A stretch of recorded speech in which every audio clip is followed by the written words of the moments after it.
21 February 1948 भारतीय लोकशाहीची पहिली प्रत आणि संविधानाचा पहिला मसुदा या दिवशी तयार झाला. या संपूर्ण कामाचं नेतृत्व एका विलक्षण व्यक्तीकडे होतं. ती व्यक्ती म्हणजे डॉक्टर बाबासाहेब आंबेडकर. 6 महिने दिवस रात्र चाललेलं अभ्यासाचं, लेखनाचं आणि निर्णयाचं काम, अनेक देशांच्या संविधानाचा अभ्यास आणि भविष्यातल्या भारताचा आराखडा तयार करण्याची धडपड. 21 फेब्रुवारी 1948 पहिला मसुदा तयार झाला आणि संविधान सभेसमोर अधिकृतपणे सादर करण्यात आला.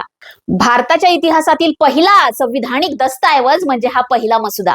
आणि हा मसुदा सादर केल्यानंतर लगेचच देशभरात चर्चा सुरू झाली. 7,500हून अधिक दुरुस्त्या, प्रत्येक अनुच्छेदावर वाद, मतभेद, सूचना, या सर्व प्रश्नांना शांतपणे, तर्काने आणि अचूकपणे उत्तर देणारा एकच नेता होता. ते म्हणजे डॉक्टर बाबासाहेब आंबेडकर.